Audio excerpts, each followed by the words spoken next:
The crack of a gavel against wood silenced the rowdy crowd, gathered outside Seattle's only saloon on that scorching July afternoon in 1875. Grace Dunley felt the rope around her wrists cut deeper as she was yanked forward onto the makeshift auction platform. Tears stained her dirt-smudged cheeks, but she refused to lower her gaze, even as the leering faces of miners, ranchers, and drifters assessed her worth like she was nothing more than livestock. $500 of debt, gentlemen, shouted Harold Pickering, the bank manager whose round belly strained against his expensive waistcoat.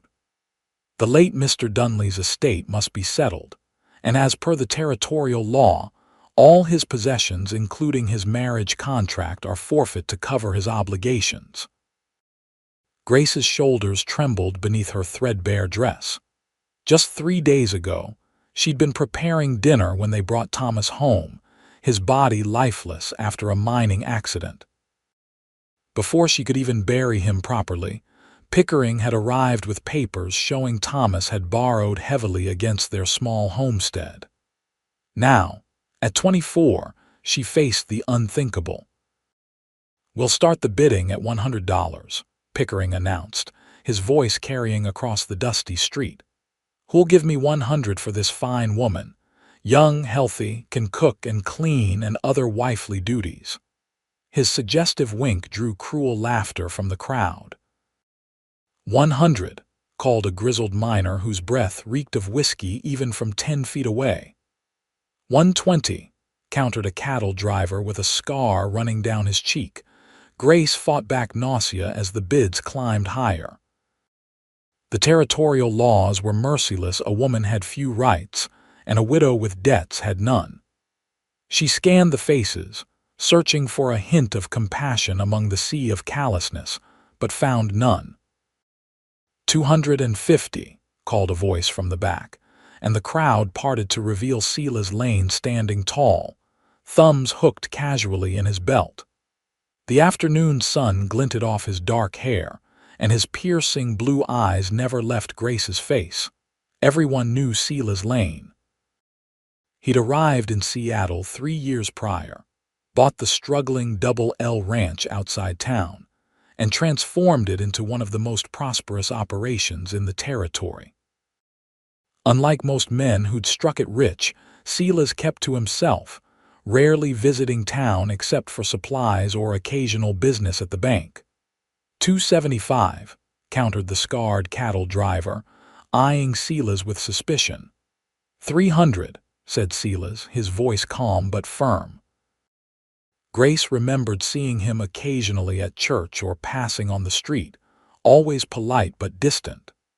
Thomas had once done some carpentry work at his ranch, and had come home saying Silas Lane was a fair man, if a bit solitary. Now she clung to that assessment like a drowning person to driftwood. The bidding continued, climbing steadily as a few determined men vied for ownership of Grace. Her legs weakened as the amount approached $500, the total of Thomas's debt.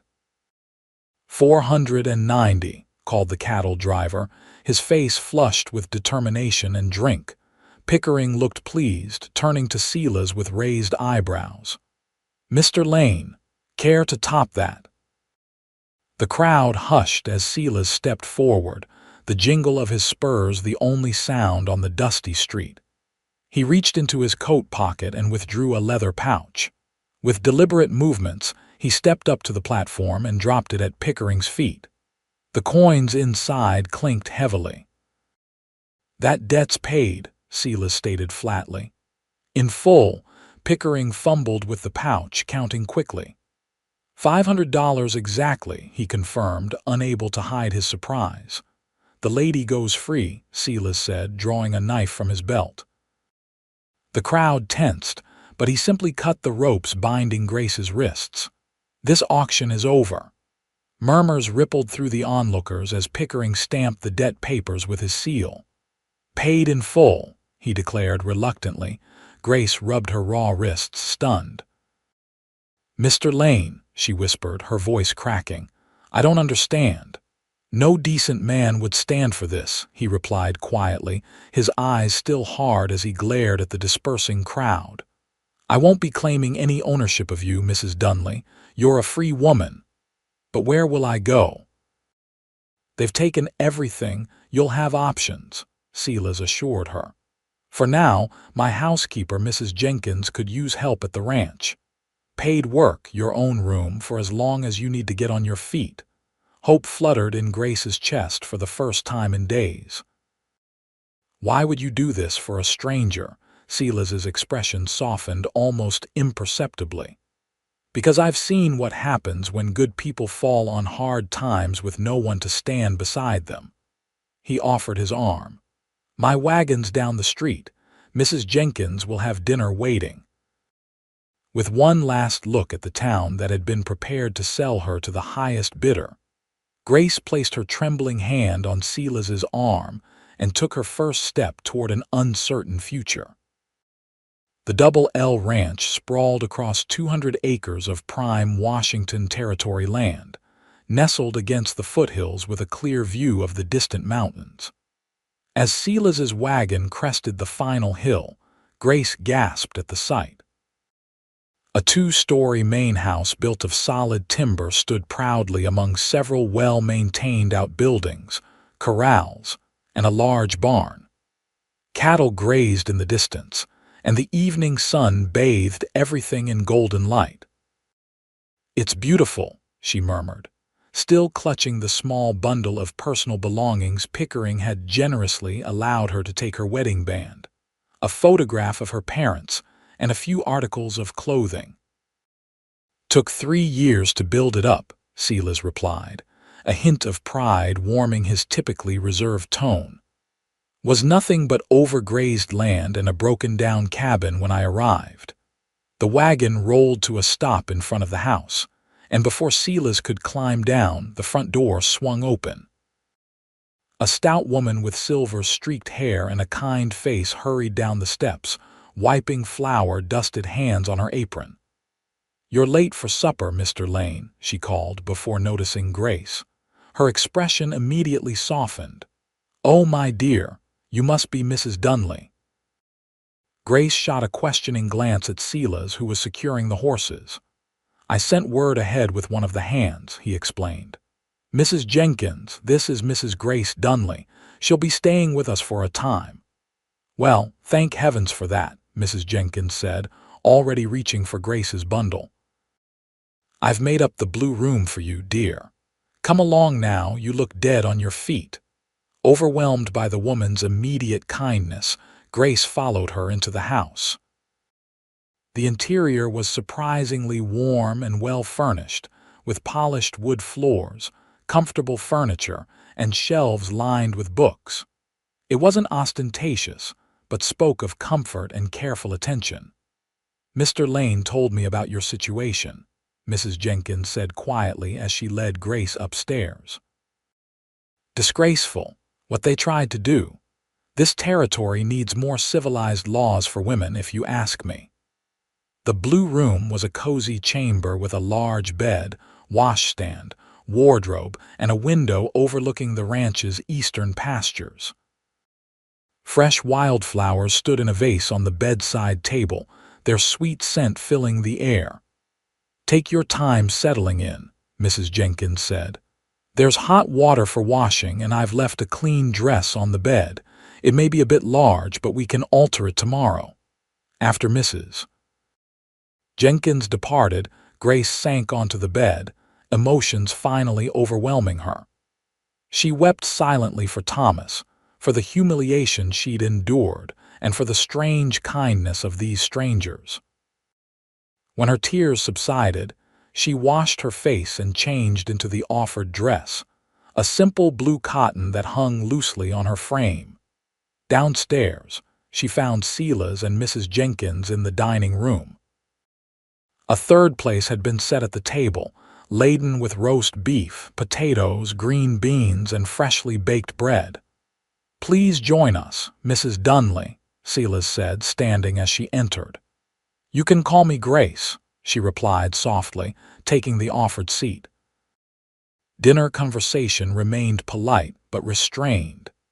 Mrs. Jenkins spoke of ranch affairs, the vegetable garden's progress, and her ongoing battle with the raccoons raiding the henhouse. Silas responded with occasional comments or questions, his manner thoughtful and measured. Grace noted how the older woman and the rancher interacted with easy familiarity and mutual respect. As they finished eating, Silas finally addressed the situation directly. "Mrs. Jenkins will show you your duties tomorrow. There's plenty to be done, but nothing beyond your strength. You'll receive fair wages, your own room and meals. In return, I ask for honest work and respect for the ranch's rules." "What are those rules?" Grace asked.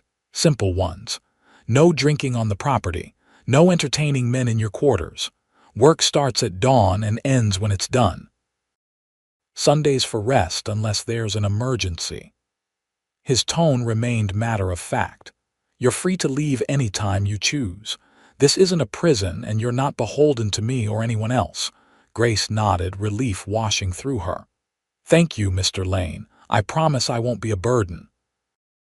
"Silas," he corrected quietly. "And you're not a burden, you're an employee. There's a difference." That night, lying in the most comfortable bed she'd slept in for years, Grace stared at the unfamiliar ceiling.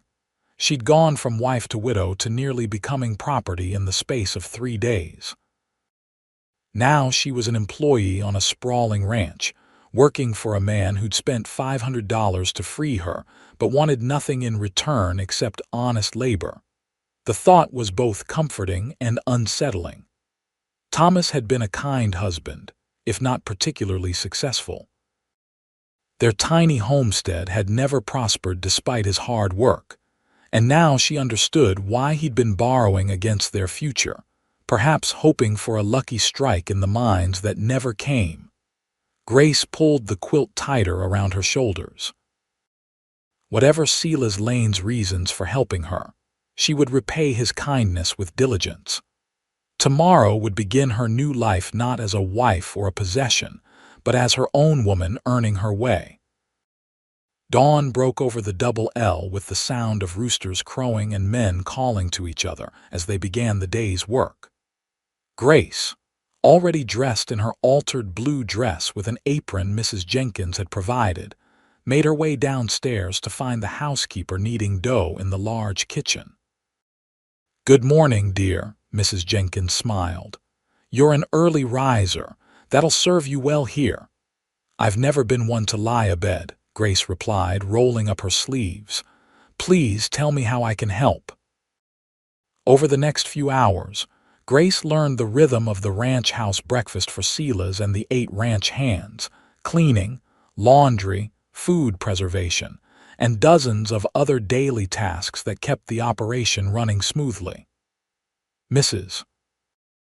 Jenkins proved to be a patient teacher and delightful companion, her conversation sprinkled with stories of her 30 years in the territory.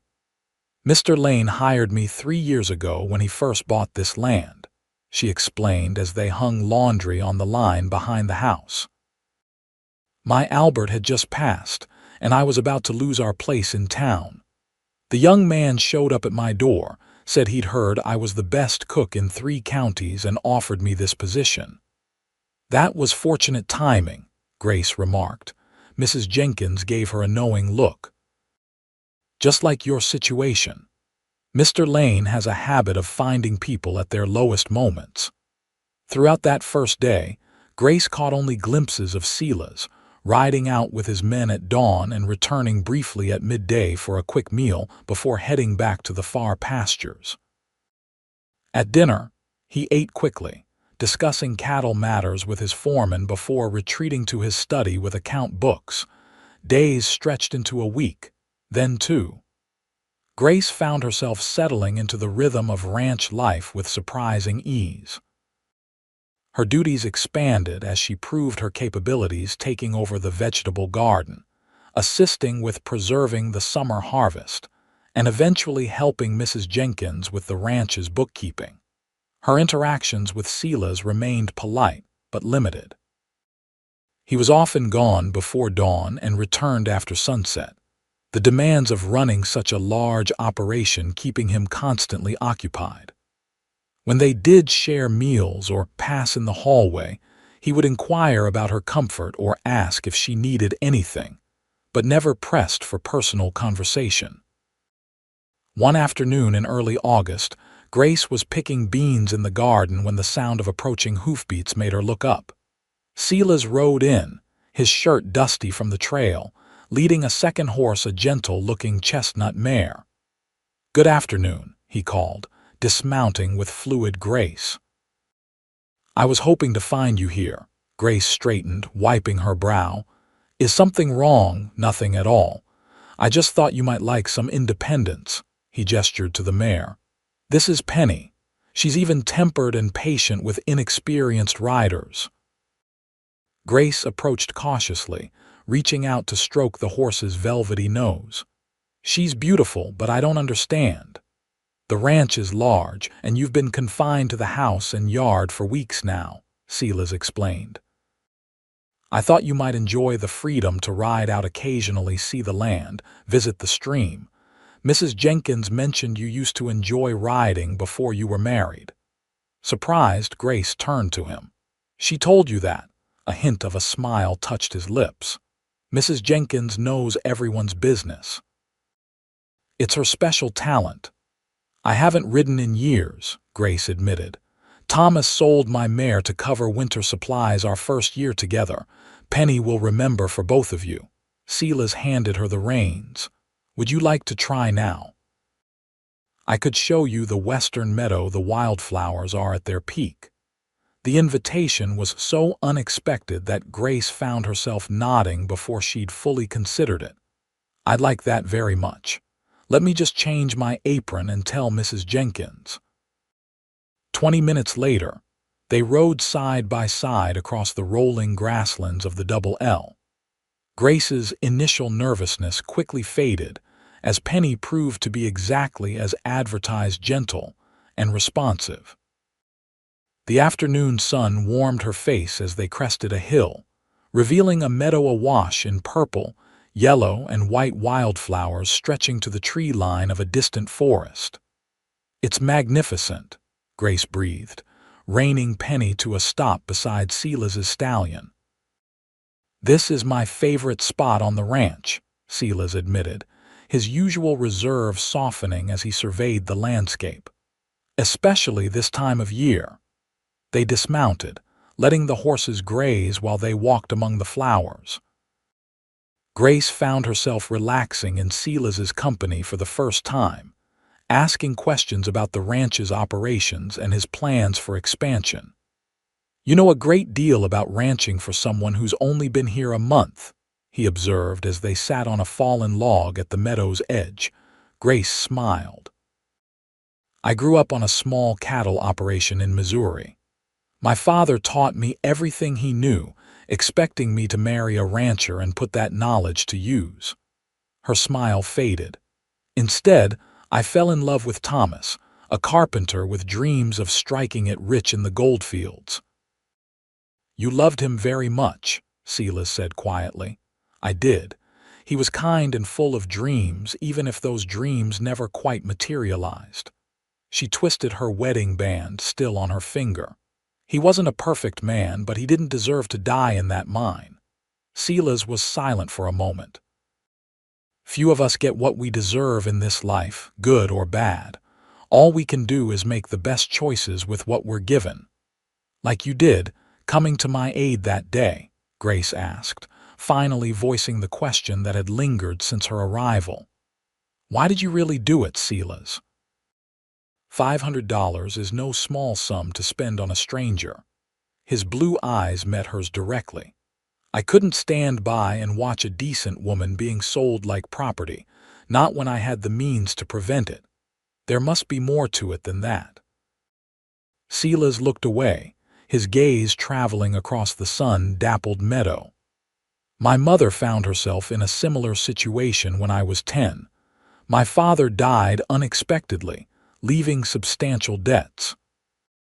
In Pennsylvania, they couldn't auction her, but they took everything else: our home, our belongings, even my father's tools that I might have used to earn a living. What happened to her? To you, we survived. Barely. She took work as a laundress, living in a room hardly bigger than a closet. I did odd jobs, stole when I had to. His voice remained steady, but Grace saw the tension in his jaw. She died when I was 16, worn out from work and worry. I'm so sorry, Grace whispered. I made a promise at her grave that I'd never stand by when someone was being crushed by circumstances beyond their control. He turned back to her. When I saw you on that auction block, I saw my mother's face. That's all there was to it. In that moment, Grace understood Sela's Lane better than she had in all the weeks at his ranch. Behind his reserved manner was a man shaped by hardship, driven by principles forged in suffering.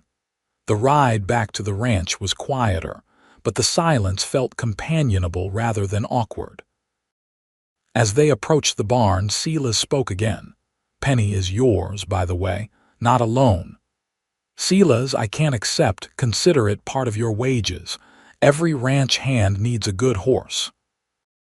Grace couldn't argue with that logic, though she suspected the mare was worth considerably more than what he'd paid her so far. Thank you, she said simply. That evening at supper, Mrs. Jenkins noticed the change immediately: the easier conversation, the occasional shared glances between them. She hid her smile behind her napkin and began plotting how to ensure these two wounded souls had more opportunities to discover each other. As summer gave way to early autumn, Grace found herself increasingly involved in the ranch's operations. Her knowledge of cattle, dormant since her girlhood, proved valuable during the fall roundup. Sela's began consulting her on decisions, respecting her insights and experience. Their rides together became a regular occurrence, sometimes with a purpose, checking fence lines or inspecting grazing areas, but often simply for pleasure. During these times, their conversations deepened. Grace learned about Sela's journey west, his years working on ranches across the territories, before saving enough to purchase the Double L. He, in turn, heard about her childhood in Missouri, her dreams of education that had never materialized, and her complicated grief over Thomas. I feel guilty sometimes, she confessed one crisp October afternoon as they rode along the creek that marked the ranch's northern boundary. Not just for moving forward after Thomas's death, but for realizing our marriage wasn't what I'd hoped it would be. Grief isn't simple, Sela's replied. Especially when the person we're mourning was complex. He kept so many secrets. The debts, the failed investments. Sometimes I wonder if I ever truly knew him. She pulled Penny to a stop, looking out over the water. Is it wrong that I feel more at home here after just 3 months than I ever did in the 6 years I was married to Thomas? Sela's dismounted and approached her horse, offering his hand to help her down. Finding peace isn't a betrayal, Grace. It's survival. Standing beside the creek, with autumn leaves drifting down around them, Grace felt something shift between them, a barrier lowering, a possibility emerging. Sela stood close enough that she could see the flecks of gray in his blue eyes, the small scar near his left eyebrow. Grace, he said softly, I want you to know that your position here is secure regardless of anything else that might develop between us. Her heart quickened. What might develop between us, Sela's? Instead of answering with words, he slowly reached for her hand, giving her every opportunity to pull away. When she didn't, he raised it to his lips and pressed a gentle kiss against her knuckles. The simple gesture held more tenderness than any words could express. I've grown very fond of you, he said finally. More than is appropriate for an employer. If that makes you uncomfortable, I'll never mention it again. Grace surprised herself by stepping closer. And if it doesn't make me uncomfortable, Then I'd very much like to court you properly, when you're ready. A smile spread across her face. I think I'd like that too. Their return to the ranch was marked by a new awareness between them, small glances and hidden smiles that didn't escape Mrs. Jenkins's notice. That evening, as Grace helped clear the supper dishes, the older woman nudged her gently. "About time," she murmured.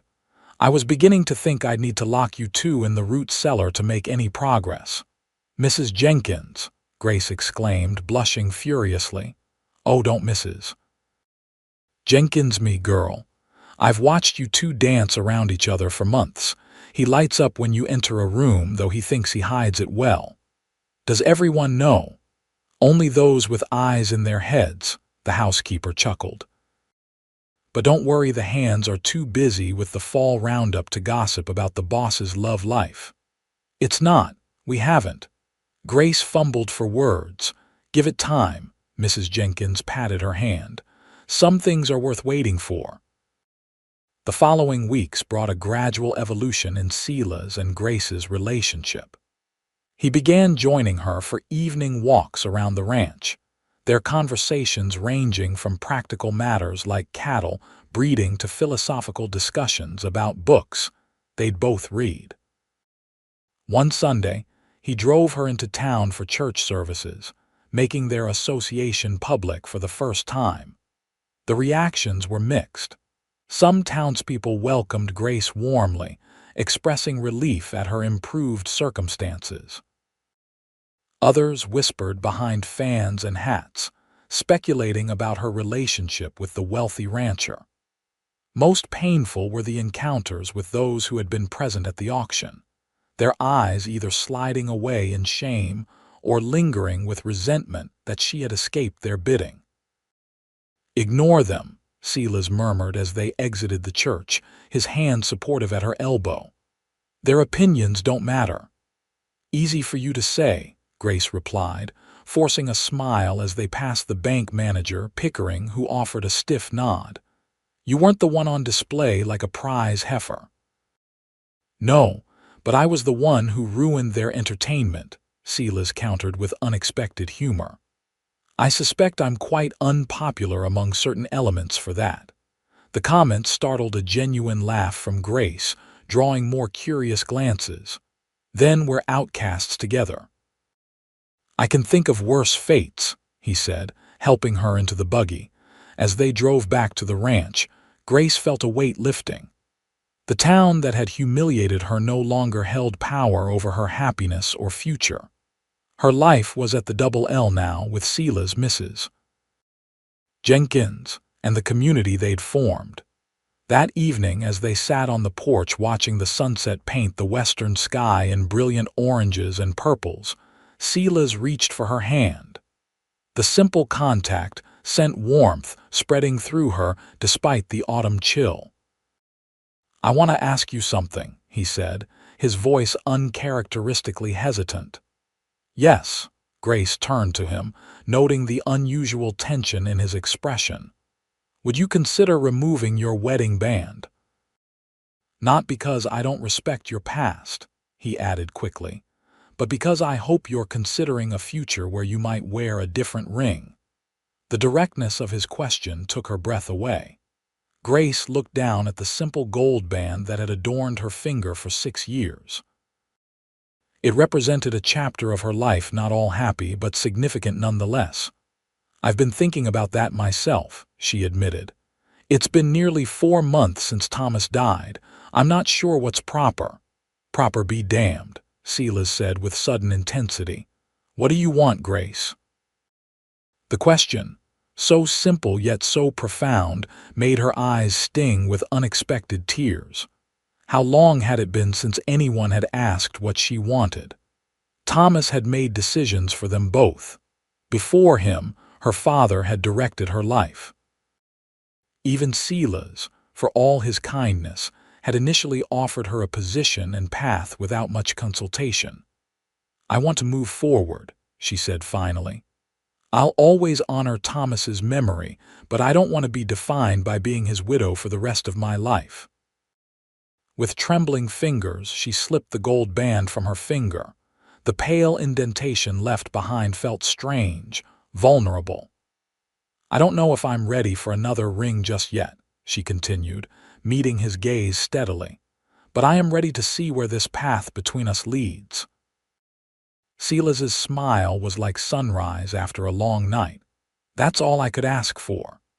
He leaned forward slowly, giving her time to withdraw if she wished. When she didn't, his lips met hers in a kiss so gentle it was barely more than a whisper. It was enough to change everything. As winter descended on the Washington Territory, the Double L settled into its cold weather routines. Cattle were moved to sheltered pastures.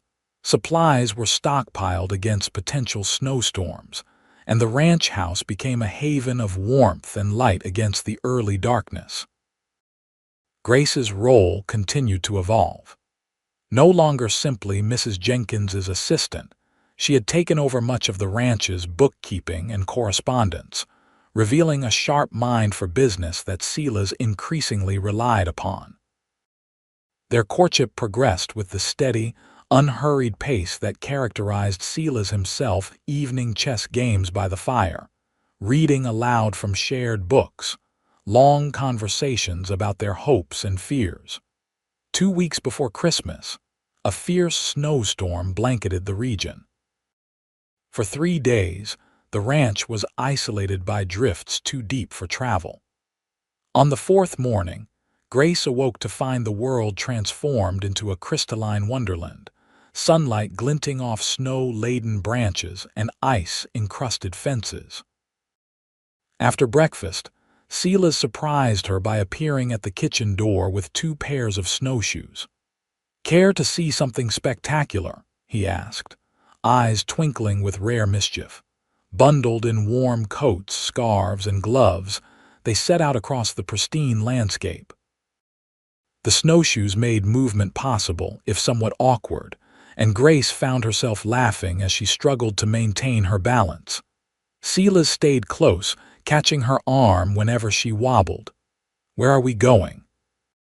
she asked as they crossed the meadow that had been filled with wildflowers during her first ride with him.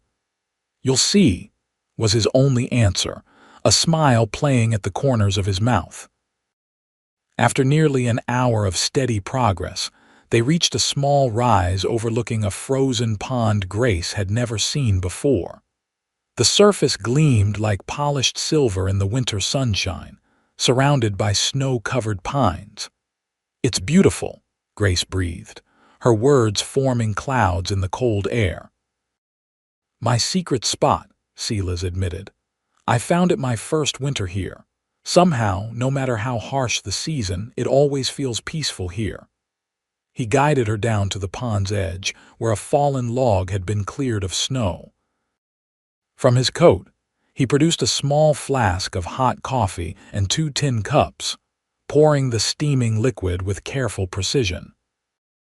As they sipped the warming brew, Grace studied his profile, the strong line of his jaw, now bearing a neatly trimmed beard for winter, the straight nose, the tiny lines at the corners of his eyes that deepened when he smiled. In the past months, she'd come to know this man's character, his integrity, his quiet strength, his occasional flashes of dry humor. "Penny for your thoughts?" Silas asked, catching her gaze. "I was just thinking how different my life is now from what I expected," Grace replied honestly. "If someone had told me on the day of that auction that I'd be sitting here with you like this, I would never have believed them. Regrets? Not a single one." She reached for his gloved hand. "Thomas and I had our moments of happiness, but I never felt truly seen by him. With you, I feel like every part of me matters, my thoughts, my experiences, my dreams."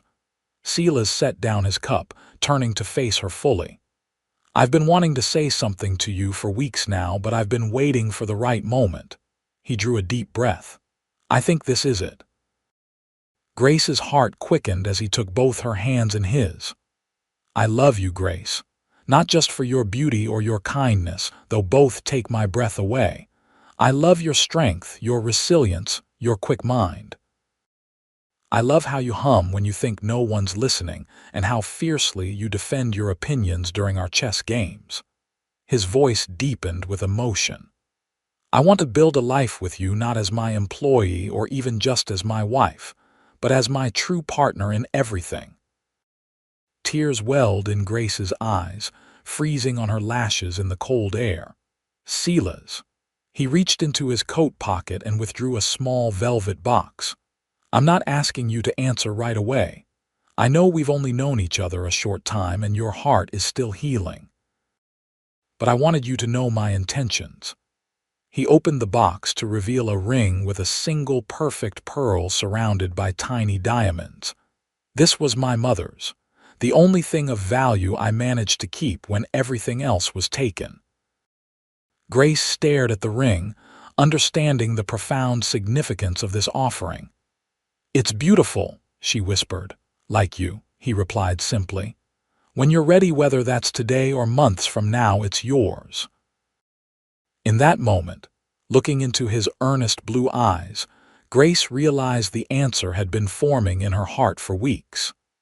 The grief for Thomas had transformed from a sharp pain to a gentle acknowledgement of what had been. In its place had grown something new and stronger, a love based not on youthful dreams or desperation, but on mutual respect and genuine understanding. "I don't need more time," she said, her voice steady despite her tears. "I love you, Silas Lane. I want nothing more than to be your wife and partner." His face transformed with joy as he removed his gloves to slip the ring onto her finger. It fit perfectly, as though it had been made for her all along. His kiss was tender at first, then deepened with a passion that sent warmth coursing through her despite the winter chill. When they finally parted, both breathless, Silas rested his forehead against hers. "You've made me the happiest man in the territory. When shall we marry?" Grace asked, admiring how the pearl caught the winter sunlight. "As soon as the road's clear enough for the minister to reach us," Silas replied. "Unless you want a grand affair in town," Grace shook her head. "I'd rather have a simple ceremony at the ranch, surrounded only by those who truly care for us." The journey back to the ranch seemed to fly by, their happiness warming them against the cold.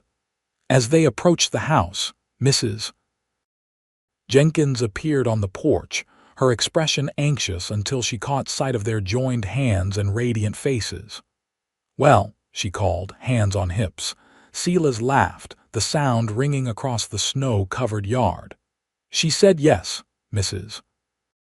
Jenkins's whoop of delight brought several ranch hands running from the barn, confusion turning to grins as the news spread.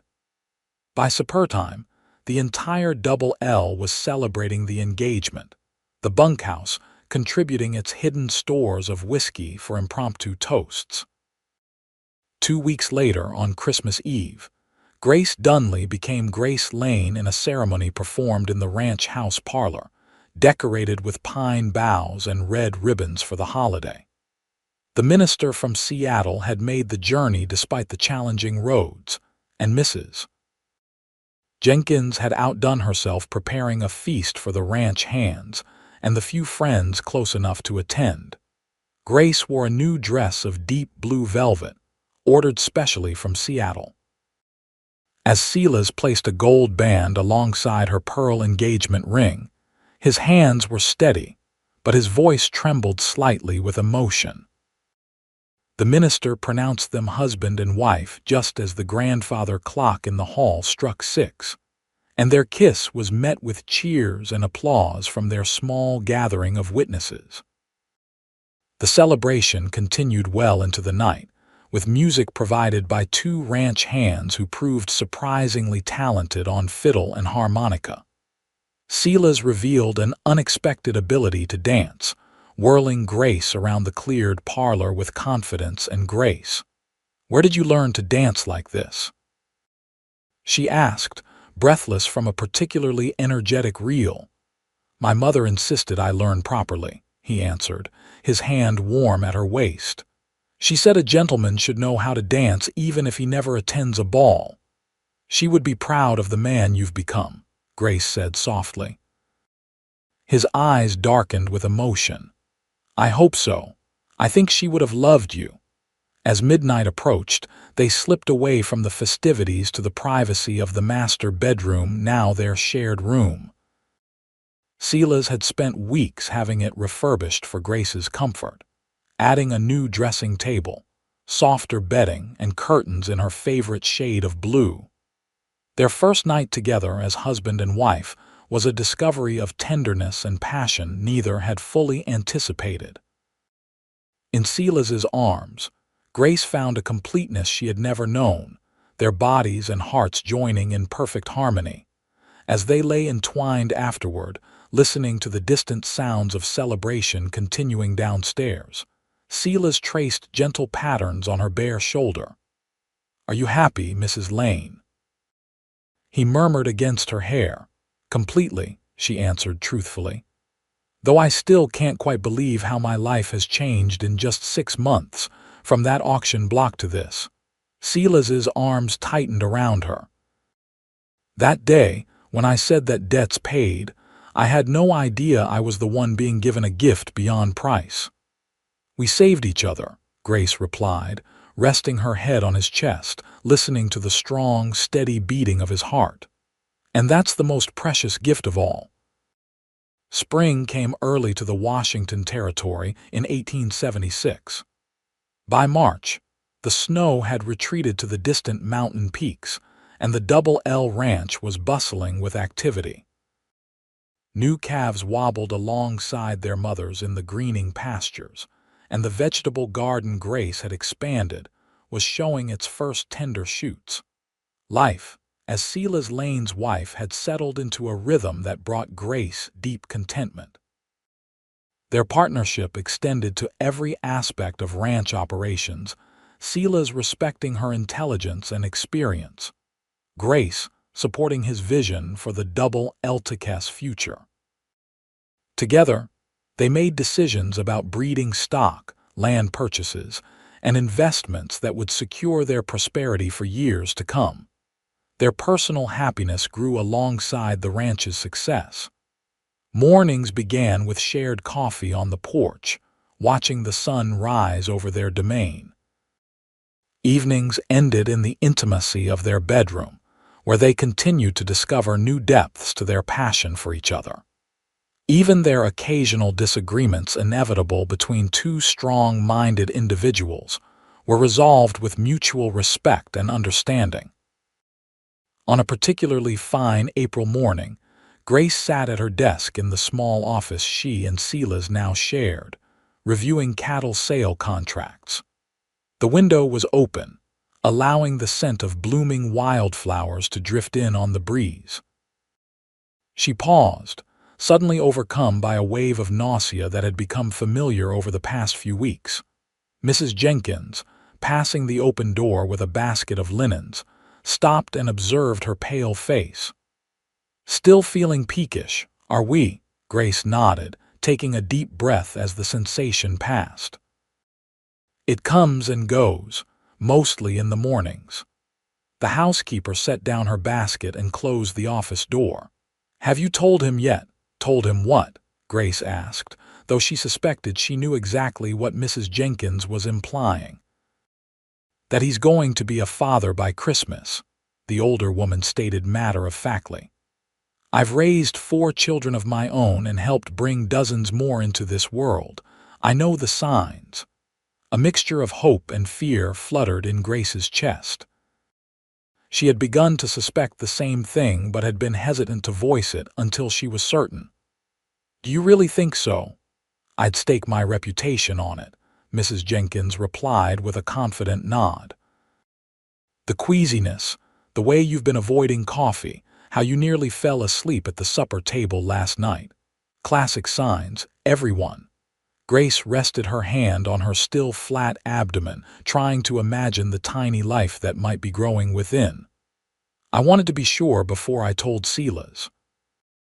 "Men are strange creatures about such things," Mrs. Jenkins said with a knowing smile. They faced down stampeding cattle without blinking but turned pale at the prospect of diapers and midnight feedings. Still, I've never seen a man more ready to be a father than that husband of yours. After Mrs. Jenkins departed, Grace sat quietly, contemplating how to share this momentous news with Silas. The possibility of a child filled her with joy tempered by natural anxiety. Her own mother had died in childbirth when Grace was just 8 years old, leaving her with only vague memories of maternal affection. She was still lost in thought when Silas returned from his morning rounds, his boots leaving muddy prints on the office floor as he strode in. "The north pasture is looking better than expected," he announced, then paused, noticing her distracted expression. "Grace, is everything all right?" She looked up at her husband, this man who had rescued her from unthinkable degradation, who had given her not just security but love and partnership. In that moment, her anxiety melted away, replaced by certainty that together they could face any challenge. "Everything's wonderful," she said, rising to meet him. "But I have something important to tell you." Concern crossed his features. "What is it?" Taking his hands in hers, Grace met his eyes directly. "I believe I'm with child, Silas. We're going to have a baby around Christmas time." His expression transformed from concern to astonishment to incandescent joy in the span of heartbeats. "A baby," he whispered, as though saying it too loudly might make the miracle disappear. "Are you certain?" "Mrs. Jenkins seems to think so," Grace replied with a smile. "And my own body is giving me similar signs." Silas dropped to his knees before her, pressing his face gently against her midsection. "A child," he murmured, his voice thick with emotion. "Our child." Grace ran her fingers through his hair, tears of happiness blurring her vision. "Are you pleased?" He looked up, his blue eyes shining. "Pleased doesn't begin to describe what I'm feeling. Overwhelmed, terrified, ecstatic." He stood and gathered her in his arms, lifting her off her feet in an uncharacteristic display of exuberance. "We're going to be parents, Grace." His joy was infectious, banishing the last of her worries. As he set her down carefully, already treating her as though she were made of glass, Grace laughed. "I'm not ill, Silas. Women have been having babies since the beginning of time." "Yes, but none of those women were carrying my child," he replied, his protective instincts clearly awakened. "From now on, no more heavy lifting. No riding unless absolutely necessary, and I'm having Doc Miller come out from town to examine you properly." Grace placed her hands on his chest. "I will be sensible, I promise, but I won't be wrapped in cotton wool for the next 7 months either. This ranch needs both of us." Silas covered her hands with his own. "The ranch can manage. You and our child are what matter most." The following months brought changes to the Double L. News of the coming baby spread quickly, with the ranch hands taking an almost proprietary interest in Little Lane, as they referred to the unborn child. Mrs. Jenkins began knitting tiny garments, while Silas threw himself into preparing a nursery adjacent to their bedroom, crafting a cradle from cherry wood with his own hands.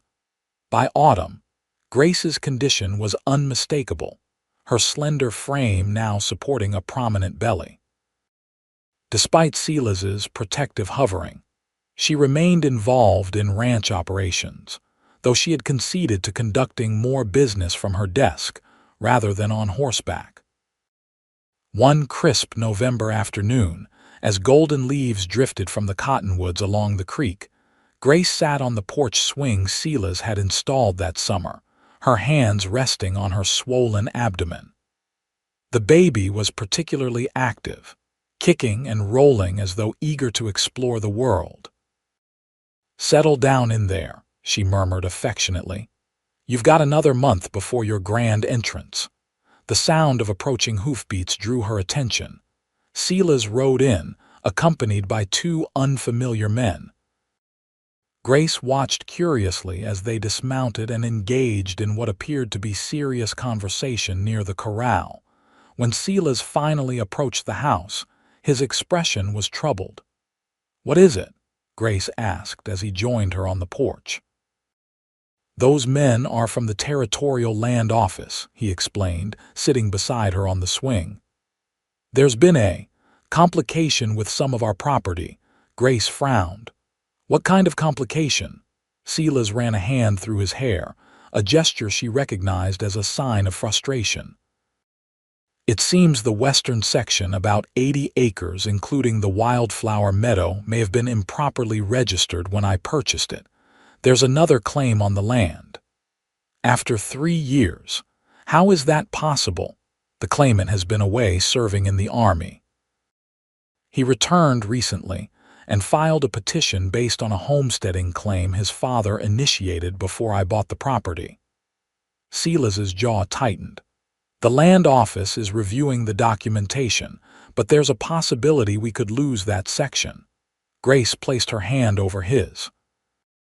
"Is it critical to our operations?" "Not critical, no. We could manage without it." He interlaced his fingers with hers. "But it's more than just pasture Ellen to me. It's where we first began to know each other. Where I proposed." "Our meadow," Grace said softly, understanding his attachment. "The men suggested I could buy out the other claim, but the claimant is being difficult, asking an exorbitant price." "How exorbitant?" Silas named a figure that made Grace gasp. "That's nearly what you paid for the entire ranch." "Precisely." His expression darkened. "I think he knows exactly what he's doing. His name is James Pickering." "Pickering? Any relation to the bank manager, his son?" Silas confirmed grimly. "I suspect this is less about the land and more about settling a score." Understanding dawned on Grace. "Because you interfered with the auction. You embarrassed his father publicly." "So it would seem." Grace felt the baby kick vigorously, as though sensing the tension. She rubbed her belly soothingly while considering the situation. "What will you do?" "What can I do? I won't be extorted." Silas's voice was firm. "If the land office rules in Pickering's favor, we'll lose that section. It's unfortunate but not devastating. Couldn't we contest it?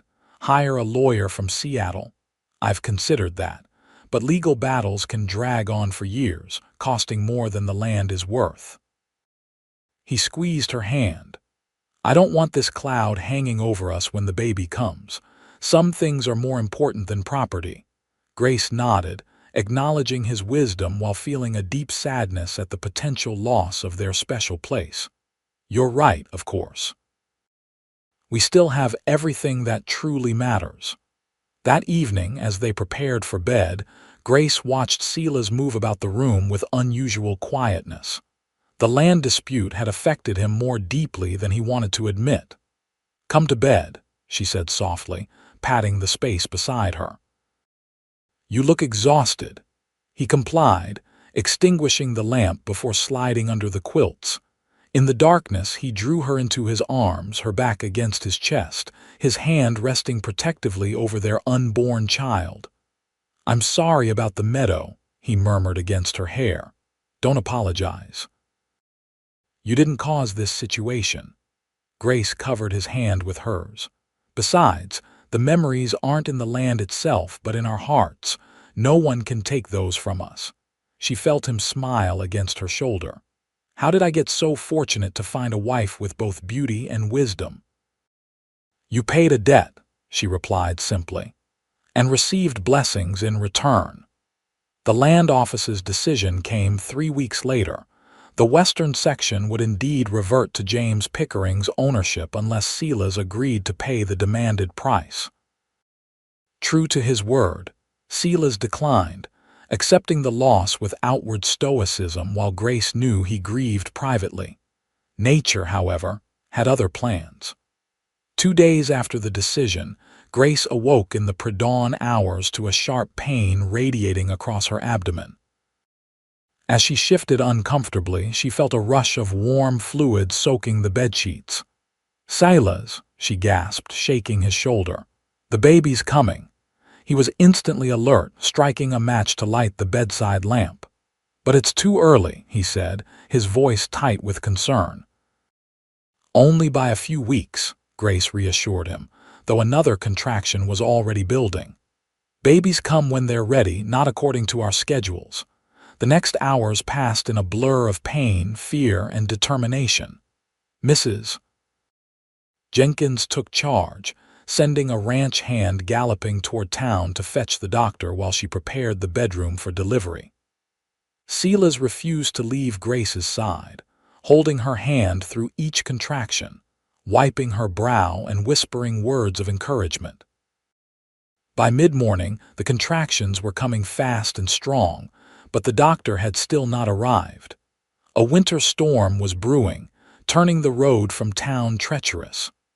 "The baby isn't waiting for Dr. Miller," Mrs. Jenkins announced after checking Grace's progress. "I've delivered plenty of babies in my time. We'll manage." Grace nodded, too focused on the overwhelming sensations of her body to speak. Silas looked terrified but remained steady, his grip on her hand unwavering. "You can do this, my love," he murmured. "You're the strongest person I know." The final stage of labor was intense beyond anything Grace had imagined. As she pushed with all her strength, the world narrowed to Silas's voice, Mrs. Jenkins's calm instructions, and the primal drive to bring their child into the world. With a final, tremendous effort, Grace felt the baby slip free, followed immediately by the most beautiful sound she'd ever heard, a lusty, indignant cry announcing the new arrival's presence. "It's a boy," Mrs. Jenkins exclaimed, wrapping the squalling infant in a clean towel. "A fine, strong boy." Tears streamed down Silas's face as he looked from the baby to Grace with wonder. "We have a son," he whispered, his voice breaking. Mrs. Jenkins placed the swaddled infant on Grace's chest.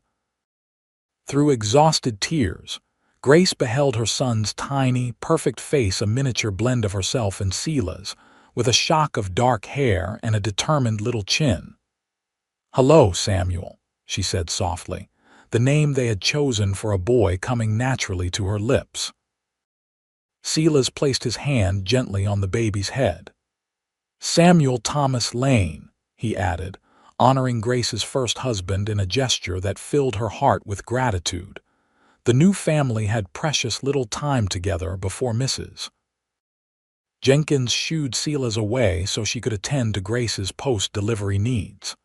By the time he was permitted to return, Grace was clean and comfortable, propped against pillows with Samuel nursing contentedly at her breast. "He's perfect," Silas said, sitting carefully beside them on the bed. "Like his mother." Grace smiled tiredly. "He has your determined expression already. I suspect he'll be as stubborn as his father." A knock at the bedroom door interrupted their peaceful moment. One of the ranch hands stood there, looking uncomfortable about intruding but clearly bearing news he deemed important. "Begging your pardon, Mr. Lane, but there's someone here to see you. Says it's urgent business about the western property." Silas frowned. "Tell whoever it is that I'm occupied with family matters. It can wait until tomorrow." "It's young Mr. Pickering himself, sir, and he's not alone. There's an older gentleman with him, looks important." Silas exchanged a glance with Grace, who nodded. "It's all right. Samuel and I need to rest anyway." With obvious reluctance, Silas left the bedroom, closing the door softly behind him. Grace dozed while Samuel slept against her chest, the warmth of his tiny body and the rhythm of his breathing lulling her into exhausted slumber. She woke to the sound of the bedroom door opening, expecting to see Mrs. Jenkins checking on them. Instead, Silas entered, his expression a complex mixture of disbelief and joy. Behind him came two men, one a well-dressed younger man with an unpleasant, pinched face that Grace recognized as James Pickering, the other an elderly gentleman in an expensive coat, leaning on a silver-headed cane. "Grace," Silas said softly, "this is Judge William Carver from the Territorial Supreme Court, and you know of Mr. Pickering." Grace instinctively held Samuel closer, confused by this intrusion into their private moment. The elderly judge stepped forward, his keen eyes taking in the mother and newborn. "Mrs. Lane, I apologize for disturbing you at such a time. I wouldn't have insisted if the matter weren't urgent."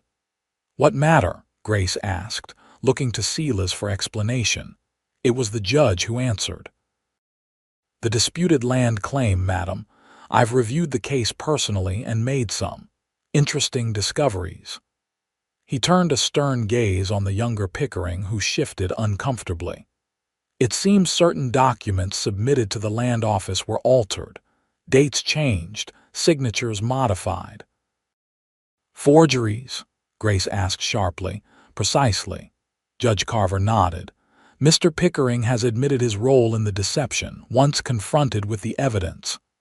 James Pickering stared at the floor, his face flushed with anger or shame, perhaps both. "The land office's decision has been reversed," the judge continued. "The western section rightfully belongs to the Double L Ranch, as it has since your husband purchased it 3 years ago." Relief washed over Grace. "Our meadow," she whispered to Silas, who nodded, his eyes bright with emotion. "Furthermore," Judge Carver added, his tone growing severe, "I've initiated an investigation into Harold Pickering's banking practices. The auction of Mrs. Lane last summer has raised serious questions about his interpretation and application of territorial law." James Pickering finally spoke, his voice bitter. "My father had every right. Your father had no right to sell a human being regardless of her husband's debts," the judge interrupted sharply. "Such practices may have been tolerated in this territory due to isolation and frontier justice, but they will not stand under proper legal scrutiny. The territorial legislature is already drafting amendments to prevent similar occurrences." Grace looked down at Samuel, sleeping peacefully in her arms, unaware of the momentous changes his birthday had brought. "Thank you, Judge Carver," she said simply. The judge bowed slightly. "Don't thank me, Mrs. Lane, thank your husband. It was his reputation for integrity that brought this matter to my attention in the first place." He turned to Silas. "Your standing in this community carries weight, Mr. Lane. There are those who listen when you speak." After the visitors departed, Silas returned to Grace's side, gathering her and Samuel in a gentle embrace. "Is it really over?" Grace asked, still processing the unexpected turn of events. "It's over," Silas confirmed. "The meadow is ours. And more importantly, Pickering and men like him have been put on notice. What happened to you won't happen to other women in this territory." Grace smiled down at their son. "He's not even a day old, and already he's brought justice with him." "Samuel the righteous," Silas chuckled. "A fitting legacy for our son." The winter of 1876 passed in the blur of new parenthood sleepless nights, the miracle of tiny fingers and toes, the indescribable joy of watching Samuel grow stronger each day. By spring, he was a chubby, cheerful baby with Silas's blue eyes and Grace's gentle smile. On a perfect June afternoon, exactly 1 year after Silas had first shown her the wildflower meadow, Grace rode Penny alongside her husband. Samuel securely cradled in a special carrier Silas had designed for horseback travel. The meadow was as beautiful as she remembered, perhaps more so for having nearly been lost to them. Wildflowers carpeted the rolling land in a riot of color: purple lupine, golden balsam root, scarlet Indian paintbrush, and dozens of varieties Grace couldn't name. They dismounted near the fallen log where Silas had proposed, spreading a blanket in the lush grass. Samuel was immediately fascinated by the dancing flowers and buzzing insects, his little hands reaching out to grab at everything within reach. "He's going to be walking before we know it," Grace observed, watching him rock determinedly on hands and knees. "Nothing will be safe." "The double L will be his playground," Silas replied, pride evident in his voice. "And someday his legacy." Grace leaned against her husband's shoulder, contentment warming her more thoroughly than the June sunshine. "When I was standing on that auction block a year ago, I thought my life was over. I could never have imagined this." Silas's arm tightened around her waist. "When I said that debt's paid, I had no idea I was beginning the most important journey of my life." "Our life," Grace corrected, turning to kiss him softly. "Our life," he agreed. As Samuel crawled happily among the wildflowers, occasionally holding one up for their inspection with delighted giggles, Grace reflected on the extraordinary path that had brought her here. From the depths of despair to heights of joy she had never thought possible, her journey had been one of unexpected redemption. "What are you thinking?" Silas asked, noting her thoughtful expression. Grace smiled, watching their son discover the world with boundless curiosity and joy. "That some debts, once paid, return blessings 100-fold. Silas nodded, understanding perfectly as he always did. "And those are the debts most worth paying." Together, they sat in the meadow that had almost been lost to them, surrounded by wildflowers and the laughter of their son, planning their future and counting their blessings, both those they already enjoyed and those still to come in the years ahead. For Grace Lane, formerly Grace Dunley, the auction block was a distant memory, overshadowed by the reality of a life filled with love, purpose, and the sweet knowledge that she was exactly where she belonged.